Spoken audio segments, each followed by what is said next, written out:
So, what we're talking about today is Michael Singer's book called The Art of Surrender. The Art of Surrender. And we have done 5 chapters already, and this is chapter 6, and we're going to be discussing what it means to feel our heart versus living based on the scars that our heart have projected throughout our life. Is that a good way to put it? So, what did you feel?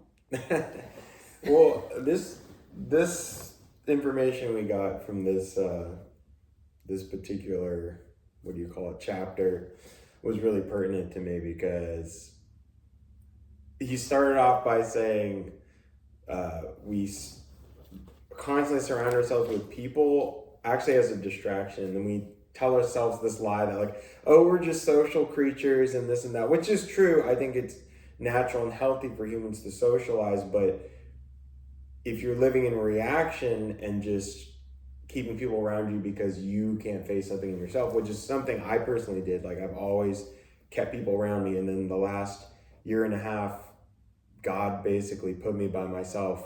Like, every time my best friend was supposed to move in and something crazy came up, this other person was supposed to, it's just, no matter what, I've been basically forced to be alone. But it taught me this amazing lesson through hearing Michael Singer and other speakers, that somehow I'm hearing the same kind of message of, like, real spiritual growth means learning to feel your emotions from a place of awareness. So that's completely transformed my life. So, but I constantly need to be reminded of it, because I think, our tendency is to just immediately, even before we are aware of it, just repress. So, yeah, that's what I got from it. That is a very true thing. And, I know so many people that think it's a bad thing if they're alone. They think it's a bad thing to go to dinner by yourself, even. And that to me is unfathomable, because I love my alone time. I had a rough day on Sunday, and all I wanted to do was be by myself the next day. And what did I do? I sat in my house by my damn self with not a stitch of clothing on. And wow, it just felt good to feel what came up, do the things that I felt called to do without any opinions or I gottas or, that's where the true healing happens, because we are alone with our thoughts. We are alone with our heart. We are free to experience what comes up without fear or judgment of what other people might think. Because I personally give 0 fucks what other people think. I've made that very clear in my life. But these scars that we tend to bury, these past feelings, these past hurts, these past experiences, when we actually are alone, I think we give them that time to come up. We give them that time to be expressed. We give them that time to be felt. Because life these days especially is about distraction. What are we doing today? And I personally like the days where I'm not doing a damn thing with not a soul. However, that being said, we do have to be with people to be able to have those triggers, have those feelings come up, have those experiences that cause these bubbles to come up over these scars, to cause these reactions or responses. But then we can become alone again and be aware of and think about and ask ourselves those questions and allow ourselves to feel what that was in a way to allow it and heal it. And, you know, that's where true healing comes. And that's where,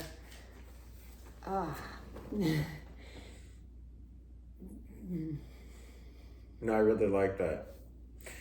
I really like that because I feel like, well, just on the point of like allowing other people to bring up some scars or your emotional traumas, I think it is important to, like, sometimes we hide from ourselves and sometimes we hide from other people, but the point is you don't want to be hiding, you want to be going with the flow of your life. So sometimes you will kind of naturally be more solitary, and then sometimes you'll naturally be more social, and so it's important not to be isolated out of fear, lying to yourself, saying like, oh, I just,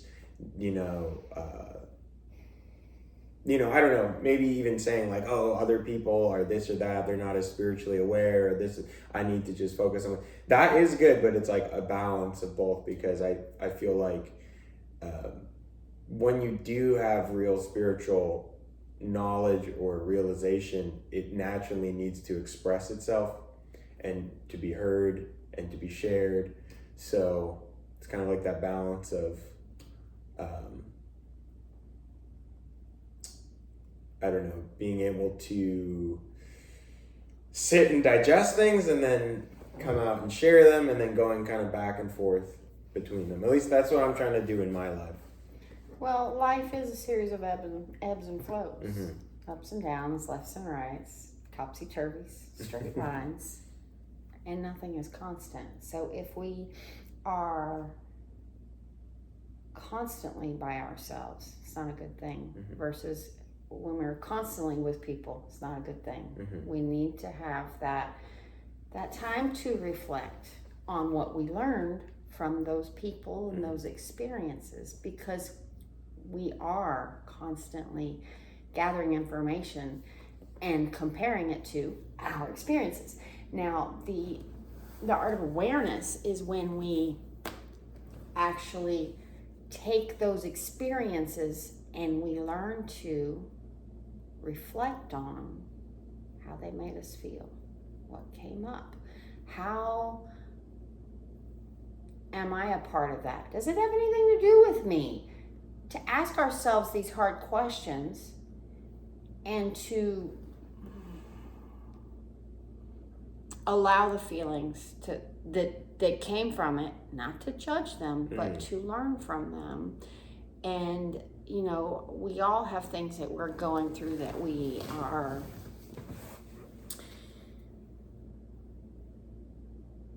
the stories and the things that we've been through are the stories and the lessons that we are to teach others.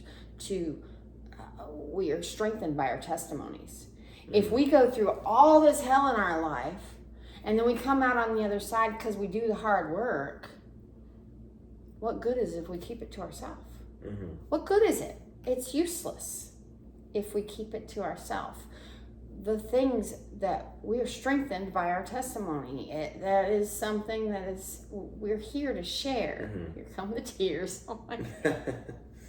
We're here to share what we've learned. We're not supposed to just keep it all to ourselves and become this wise Buddha thing. I just that came to mind, and not speak and just keep it to ourselves. That's not what life's about. We can't help others, which is all of our true nature, to want to help each other. We don't do that by keeping to ourselves. So that's why that ebb and flow of the social versus the alone, and as somebody who used to be an introvert, I now realize that because I used to take on so many people's feelings and emotions, and their struggles. I took them on as my own. I tried to solve other people's problems. I did that for 18 years, when I did nails. And what I've learned now is, although those were great experiences to have and to help people, now I've learned to sit back and just listen to people. I don't always have to fix anything. Actually, most of the time I don't. I just sit and listen. And I ask myself the questions. What am I learning from their experiences? What am I doing to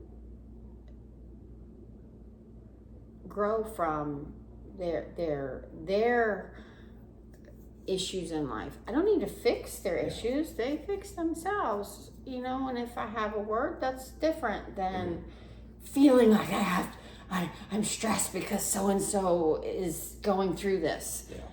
I've evolved where it's like other people's problems don't really affect me much anymore. I'm working on me and my stuff. I'm there to listen to people, but I also need that alone time to work on my stuff. And it's, and this art of distraction. So we don't feel. I feel that. I find myself wanting to, be home alone, but then I find myself scrolling on my damn phone or playing solitaire because I don't want to read that book, or I don't feel like journaling, so I'm just going to play solitaire 15 times in a row and for no point.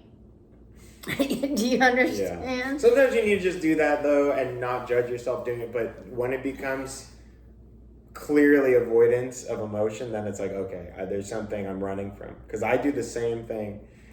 And then it's like, is it really alone time if you're absorbing your consciousness in some distraction? I don't know if it really is. But anyways, back to what you're saying about taking on other people's emotions. I'm totally the same way, or I was the same way. And I think it's a sign of someone who's naturally spiritually evolved. I guess you would say, like, there's the spectrum between empaths and narcissists, and empaths are kind of connected more to like the oneness aspect, that that gap between others and you isn't there as much. But what happens is you absorb their energy, just like when you play a guitar string in the key of E. If there's another instrument, a violin that has a string that's the key of E, it'll start to vibrate.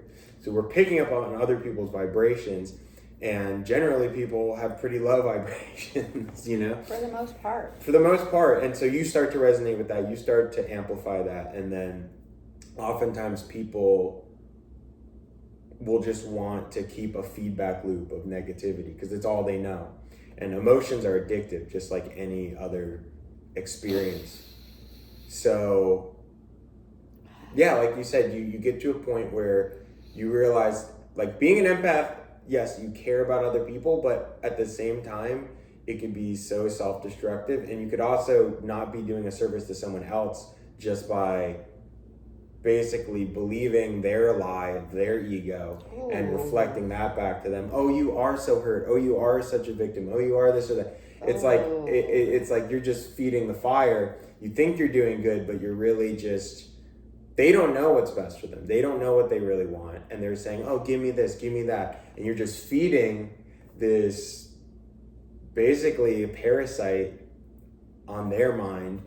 And so, yeah, when you withdraw yourself, learn how to be in your own body, deal with your own stuff, then you can come out and, like you said, just listen to people from a place of compassion without absorbing it. And then you can actually give higher vibe emotions and bring them up. And sometimes they can't take it. So you just have to, have a boundary, which is important to learn as an empath, to have boundaries, how to say no, how to say, I think our relationship should just be XYZ. And, and sometimes just straight up cutting people out, which is really hard to do. But I feel like in my life recently, I've had to just cut certain people out. Not because, because of any judgment, just because I lose myself too much in them, or I take on too much of their identity and their belief systems, and I know, like, I don't really truly want to imbibe that. Yeah. So I see that. Yeah. As an empath, I always used to just literally mirror. Recently, I've a person has come into my life, and I see the light in their soul. I see the joy. I see it in there, but circumstantially, I just have to sit back and watch. Yeah. And be that, I guess, sounding board. And I feel the old Casey would jump in and be like, oh my gosh, that's fucked up. Oh, I can't believe you're going through that.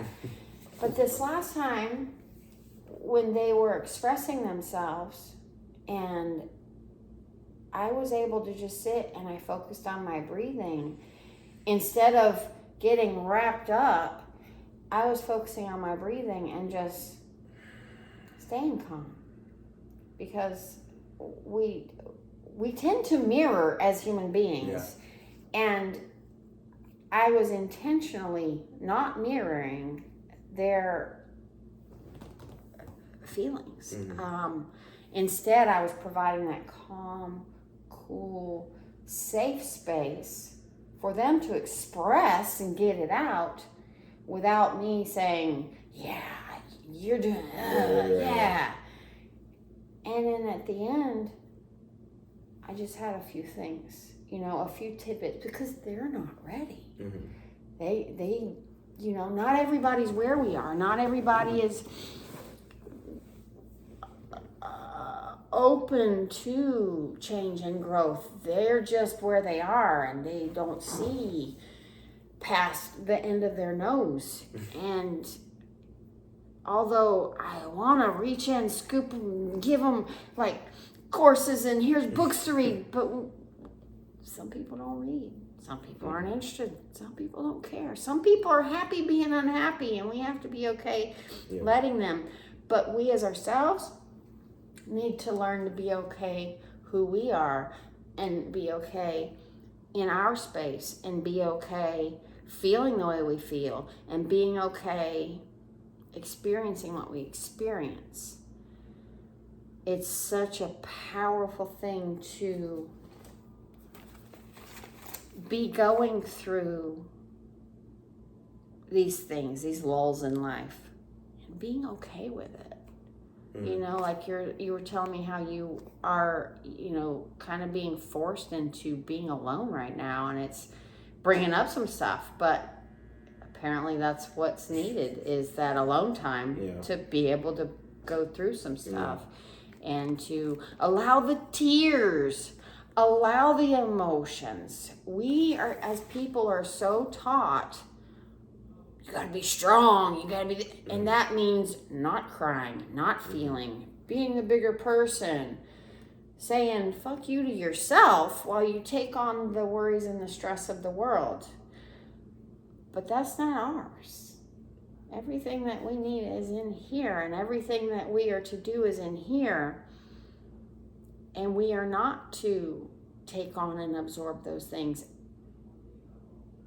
And I believe that solitude teaches us that. It's a slow process, but that solitude teaches us that. To be able to go out to dinner by yourself and sit at a table by yourself and enjoy yourself is a powerful thing. And I know so many that would never go out to dinner by themselves. And it makes you wonder, what are they burying? That they can't sit by themselves to just even for 30 minutes to eat dinner by themselves. Or they're worried about what people think if they're at a table by themselves. Any thoughts on that? Yeah, I mean, as someone that has had to do a bunch of things by themselves, like I totally get why people feel afraid of being judged or what will people think. And like, sometimes if I see someone by themselves, I'll be like, oh, like you start to like make up stories in your head, like, oh, what, I wonder why they're alone or this is, but yeah, I think it's important not to give a fuck, honestly, because honestly, that needy energy of needing validation, of needing to adhere to all the social norms, or just needing validation from other people, that drives people away oftentimes.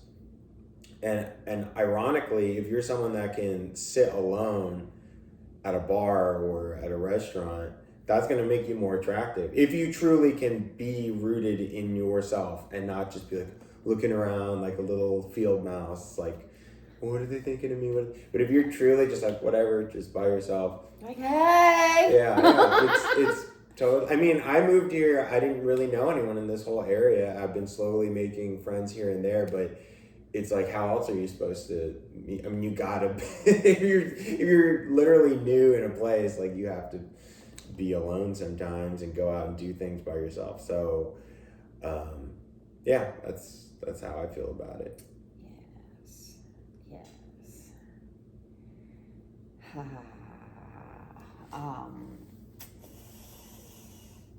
A lot of times we try to get the outside world to match what's feeling inside. This is something else he was talking about. Like saying the things you were talking about, saying the list of things that you want in life. I want the house, I want the car, I want the fancy marriage, I want the trip here, I want that.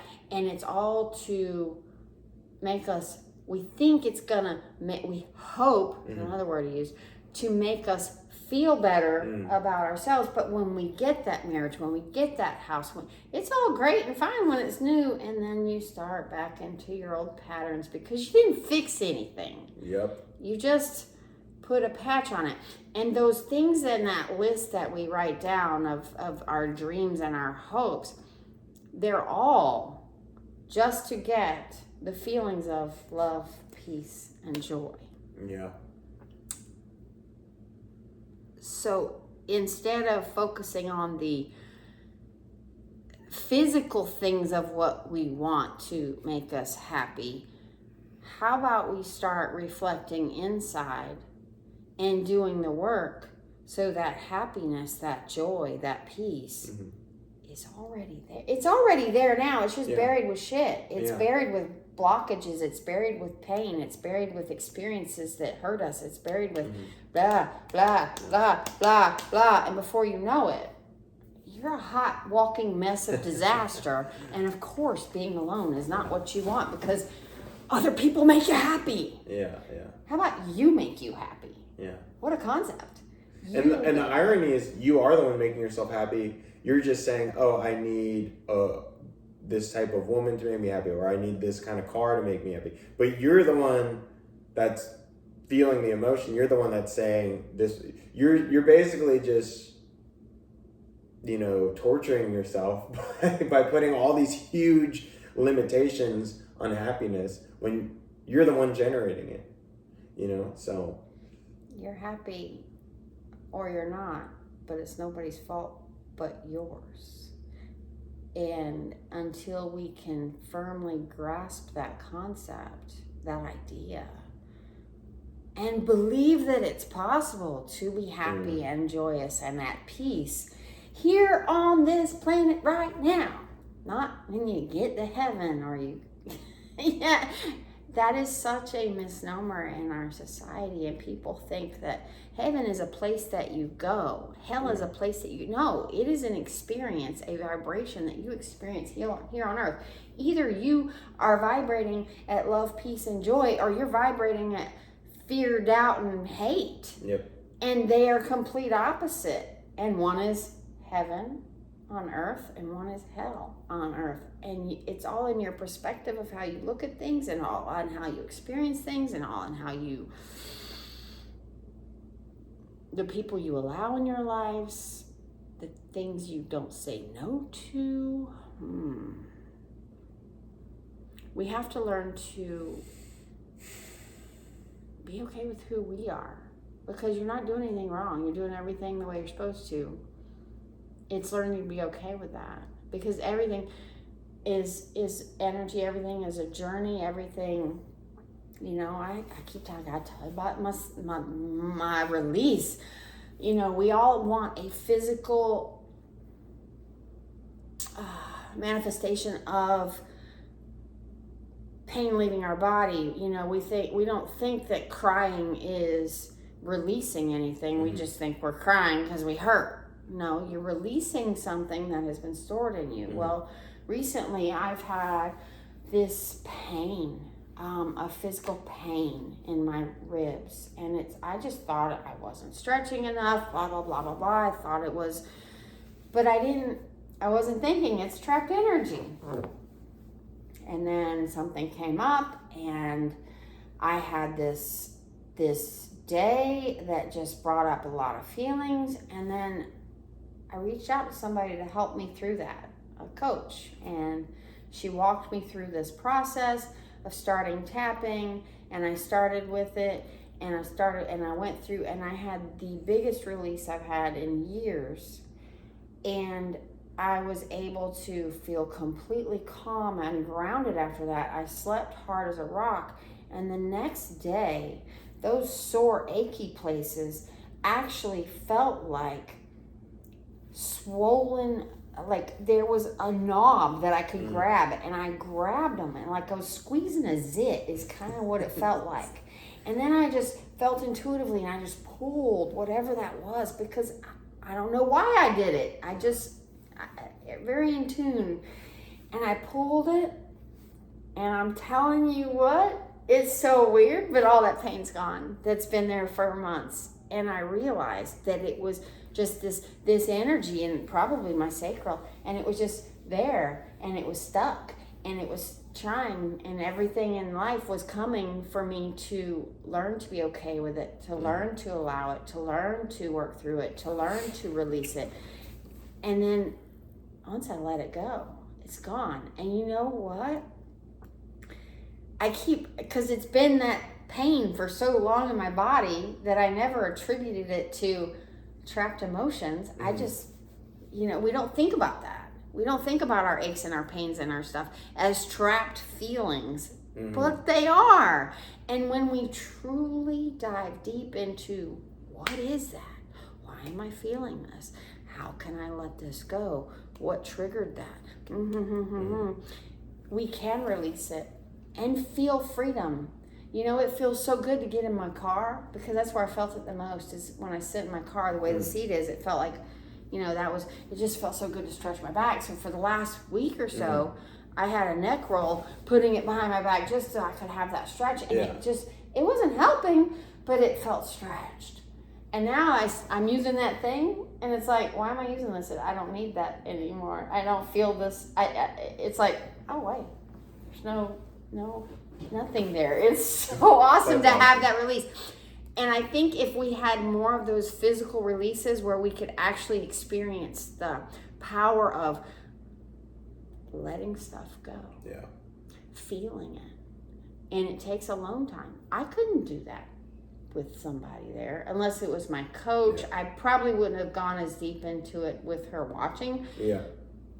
But it was just voice text, so it was perfect. It was perfect. It was probably at midnight, and it was perfect. Awesome. I mean, that's a huge benefit to being alone, because I've done similar release work on myself, and I mean, sometimes you just have to cry, sometimes you'll yell, sometimes your body shakes, because they actually, you can see animals, like when a tiger pounces on a deer, the deer freezes. There's like fight, flight, or freeze, right? So it freezes, it dissociates, it experiences some trauma, and then, like, let's say it escapes or whatever, I don't know. Point being, when they come out of the freeze state, you notice the animal will shake. Like, it shakes off all the trauma. And so even in the animal kingdom, you can see, even when you see like a dog sleep, I watch my dog sleep, when he's dreaming, he's twitching, And our bodies want to do that, but our conscious mind's like, no, that's weird. No, what would, but if you just let your body be and you just let yourself experience whatever is there, oftentimes there's this energy that wants to be released. And sometimes it'll be correlated with like memories. Like sometimes old memories will come up, some trauma comes up, sometimes not. Some sorrows. Yeah, sometimes it's from such an early age. Like if you're a baby, you might not have memories there, but it's still physically stored in your body. Everything is physically stored. Yeah. Yeah, I think most disease, most illness, it's all from emotional traumas. I mean, chronic diseases, absolutely. Autoimmune stuff, 100%. There's tons of data out there on it.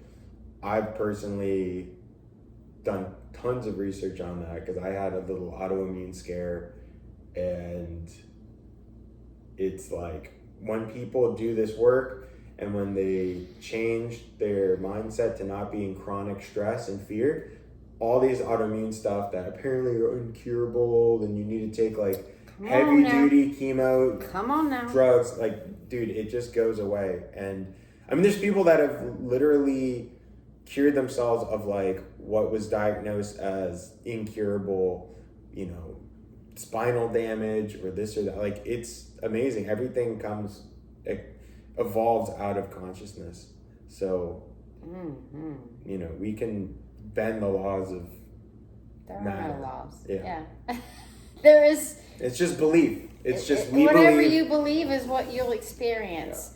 Yeah. This is something else, is totally off topic, but whatever you believe is what you experience. And with that friend that I'm explaining about, I was listening to his beliefs. He believes he's unlucky. He believes he's shit always happens to me. As soon as I get good, something bad happens. The words are unlucky, and people always take advantage of me. I can't trust anybody.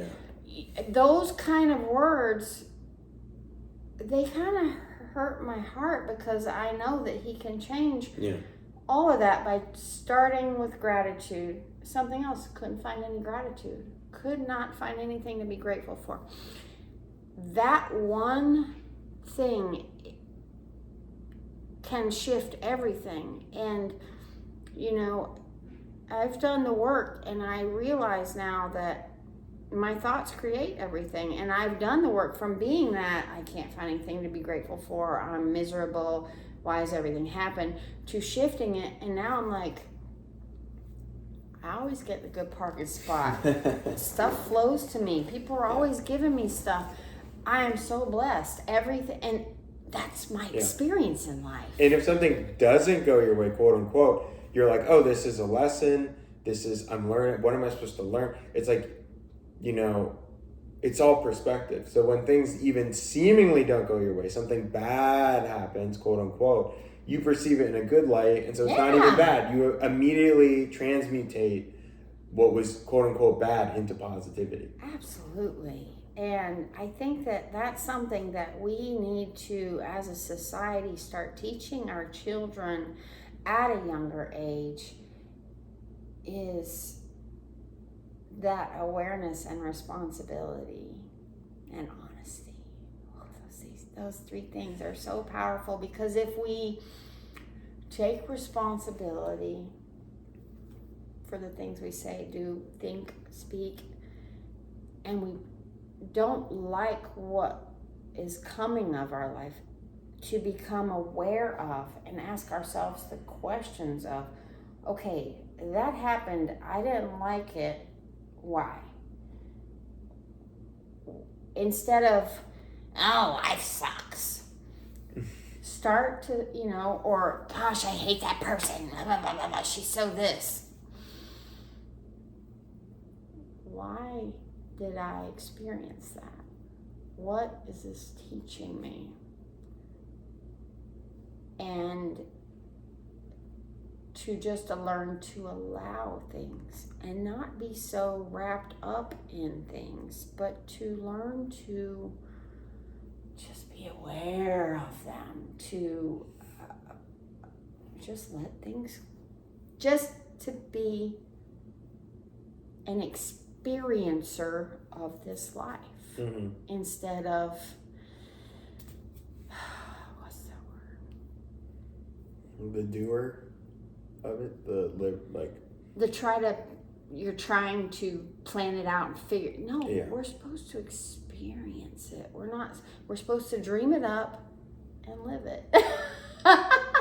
We're not supposed to figure it all out. You're never going to figure it all out. And the only thing you get by trying to figure it all out is stress and frustration, because you're never going to figure it all out. Because the minute you have your detailed plan, your business plan, your this plan, your that plan, life comes, takes that plan, throws it in the trash, and then you're like, well, shit, now I got to start over. And you can either choose to be like, well, that was no good, I'm going to go this way. Or, oh, I give up, it was horrible. And continue to go down. It's all in. And I think it all stems from that alone time.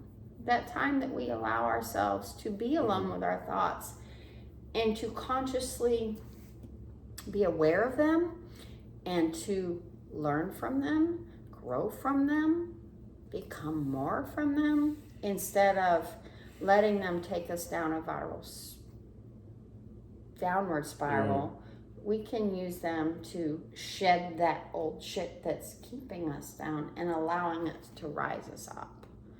So I really am grateful for alone time, but we can't get everywhere we need to go without those people to cause those triggers. We can't trigger ourselves. Sorry. We can't trigger ourselves. It takes other people. For sure, especially if it's something you've buried really deep, because sometimes it's like layers of an onion, and sometimes there's stuff that, it's so out of your conscious, it's so deep in the unconscious, the subconscious, that it takes something that's so familiar, like such a familiar person, like, oh my God, this person reminds me of like an ex-girlfriend or an old boss or this or that. It takes that to bring it up. So, yeah. It does. And just like you said, the onion, I just had this visual, I love to grow things, and I've recently cut off the bottom of an onion and started growing the roots. I did the same thing with garlic, and I've got them out in the garden now, in my backyard, my patio, that I'm so grateful for. But sometimes when you cut open an onion down the middle, it's already got life on the inside. It's just covered by all those layers. And that life is wanting to come up through the middle. And then a lot of times we just chop it off and cook it and say, fuck it. Or we can allow that to grow and peel those layers away and make something beautiful out of it. I planted that onion in my garden, and the other day I went out there because I guess the onion is decomposing in the dirt and whatever. It's put off these cute little mushroom things, and they are like transparent, and I've never seen anything like it. I've got pictures, I'll show you. They're so cool. From something dying comes the beauty. And I think that's the pain that we have stuffed inside of us. Once we allow it to come up and out, we get this beautiful, something unexpected comes from allowing that to come up and be surfaced, to be vulnerable. Vulnerability is a trait that so many people have. It goes with that. Being strong is opposite of being vulnerable. And I am here to share my experience of I'm strong because I'm vulnerable. And that's something, people have always told me that, crying is weak. You shouldn't cry. And I'm like, well, I'm here to tell you I cry. I'm going to cry in front of anybody. I'll cry in front of everybody on stage. I've cried in front of my whole church. I don't care. These are true feelings, and it makes me strong in people's eyes.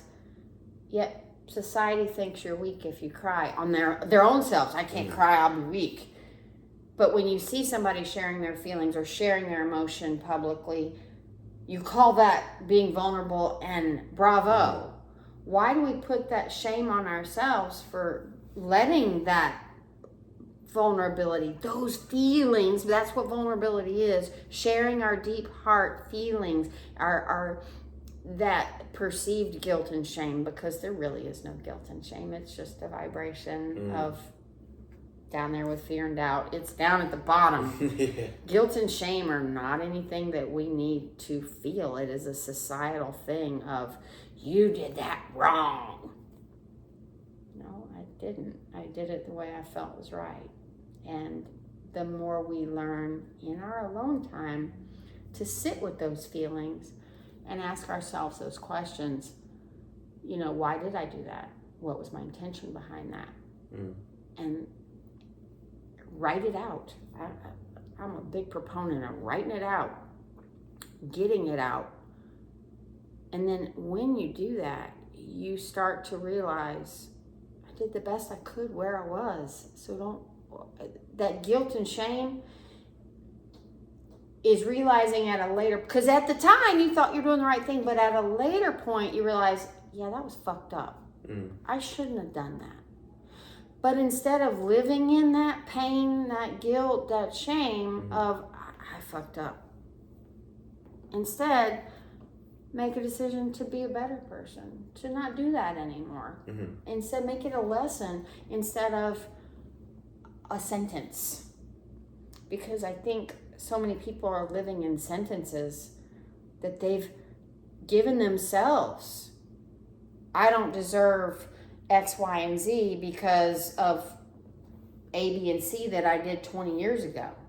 That's the most asinine thing I've ever seen. That's like having a convicted felon who learned their lesson, come out, be completely rehabilitated. And I know several convicted felons that have come out and become a different human being because of their past.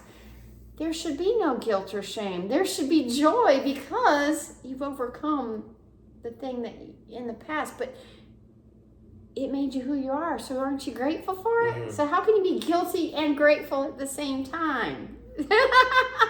You wouldn't be who you are if it weren't for the past things that you've done and experienced and been through. There should be no guilt and shame in that. And this is a totally different topic, but important topic.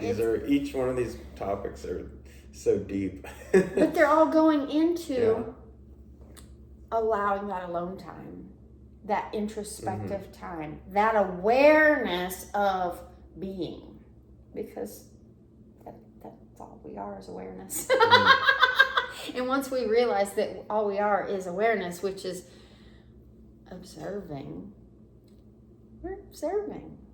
So when we identify with these feelings, identify with these guilt and shame, identify with the fuck-ups, you lose the ability to just be aware of it because you're identifying with it. You're grabbing hold of it. It's your badge of honor. It's I did this in 1975. I'm a bad person. I am a bad person is what you say. So what you're getting out of that is more things to be a bad person about, and you're just perpetuating it. It's when we let go of those shoulda, coulda, wouldas, which is the guilt and shame stem. When we let go of those things, we can truly learn to have that peace, joy, and love that is our nature. Everything stems from that. But all those things, they keep us buried. And it's no coincidence that that stuff that keeps us buried is the same stuff that we need to let out. And when we let it out, we let those roots get the air, and we pull it out for everything to see, it can't hurt you anymore. The things that we hide are the things that we need to just. Yeah, like he said, when you repress something or suppress something, it grows, it rots. It rots. It rots. That was such a visceral term, and it's so true. And that's going back to the guilt thing. Having been in like a very religious community that was very guilt based, guilt is a huge factor in like repression. So when you're guilty of something, oftentimes you're saying, oh, I'm so bad, I'm so wrong, and then you split off a part of yourself and you put it in the basement of your subconscious mind, and it festers there, and then it comes out in all these weird ways. And that's why a lot of people in religious communities, sometimes they'll just snap and they'll just, Mrs. Goody Two Shoes or Mr. Goody Two Shoes just does something so horrific because they weren't able to lovingly, with awareness, look at the shadow, as Jung would call it, like the banished, repressed parts of themselves, and just view it with loving awareness. And that's how you diffuse it. You bring it up, you give it air, just like, it's almost like mold. Like mold needs to grow in a stagnant, dark, closed off space, right? And as soon as you get the air moving, it can't grow. So literally these dark emotions are like a mold, and you might want to be like, good. Yeah, you might, if the mold starts growing, you're like, okay, I'm just gonna lock this closet and I'll seal it up, and then it just keeps crawling, and eventually it'll take over your whole house. And it's also interesting because mold can grow behind the wall, so you could present yourself as, oh, look at these beautiful walls. Ooh. They're so nice. But you got this mold growing behind it. That's slowly killing you. That's slowly killing you. You're breathing it in. And that's such a good analogy. Yeah. Wow. I'm going to have to write that one down. I'm copyright that shit. I'm going to write that shit down. Mold. It's funny because the reason I came up with this because I found a leak behind my wall. And so I've been dealing with mold growth, and I'm getting it taken care of, but it's funny how these life circumstances can translate into beautiful the same analogies. Thing. I had somebody recently, she shared the stuff on her bathroom counter, and she scooped it up, and she kept cleaning it up, and it kept showing up. Yeah. It was termites from a little hole. Okay. Bathroom, beautiful. You wouldn't know, beautiful home. You got termites. Damn. Eating the source of your home, the structure. Holy crap. What are we throwing up there that's eating the source of our structure? Because our body is our structure, and the thing, all these diseases and these things, these problems, they're like the termites and the mold. But we've got to get up there, get them out, get it going, clear the air. Yeah. Put some, kills down. Kill that mold. And I would like to say, because a lot of times people in more the New Age community, they want to live in a way they just follow their desires. There is no guilt. There's no this. But you could also get drawn down a dark path that way if you don't have discrimination. And there is karma. There are consequences for action. But we should always forgive ourselves. And sometimes you need to do things that you might end up accidentally yelling at someone and saying something mean, and you didn't mean to do it. But instead of getting guilty, you forgive yourself and say, oh, that's just a product of my past conditioning. Not that you just keep feeding it. You don't want to feed the mold. You don't want to be like, oh, I love mold. I embrace mold. Let's I don't know. Give it some sugar, whatever makes mold grow. Oh. But it's like kind of this fine balance, because it's like, I understand our strive to be moral and to imbibe good qualities and forgiveness and righteousness and charity and all these things, and it's like there's the dark side of our psychology that needs love and will dissipate. It's not that we feed it and we encourage it, but we love it. Just like if you had a child that you found was like doing heroin or something, you would hopefully lovingly try to guide them to give up the habit instead of saying, "Oh, get out of my house. How dare you do that?" So you respond with love, you don't encourage it, but that love will the love is the most powerful vibration. It will overcome any of the darker emotions. So if you give anything love and light, it will transmute it into that light. So. Well, even a candle in a dark room makes it bright. It takes a few minutes for your eyes to adjust that you can see. You bring a candle into that dark space, and yeah, it's going to be dark for a second. You'll see the candle, but before you know it, you're going to see more and more of that room. And after literally a minute, you have full view of the room with just a candle. So imagine what that little candle of, I don't even want to use that word hope anymore, of believing and knowing that it's going to be all right. Everything's going to brighten up, because you can't stay dark forever. We are light. Yeah. Our beings are light, energy. Yeah. It's just misperception. That's all darkness is. It's just a lie that we believed. There is no darkness. Yeah. There is no. All we are is light and love. That's what we're created from. We're created from the stars. We are. Stars. What are they? Light. They burn, and then they burn out, and they create new stars. You went through that in the first chapter. Yeah. There's so much in this. But that was a great chapter. I'm excited for the next. Yeah, it was so good, so pertinent to my life right now. I think all of our. It always is. Michael Singer's just right on point every week. Yes. So if you've been watching this and you don't know what we're talking about, but the book that Michael Singer wrote called The Art of Surrender, he's got several books, and they all typically talk about surrendering this thing called life, and that voice in your head that you don't, that doesn't shut up. I encourage you to look up Michael Singer and his books, and we'll be here 2 weeks from now with chapter 7, so our discussion on that. Have a great day.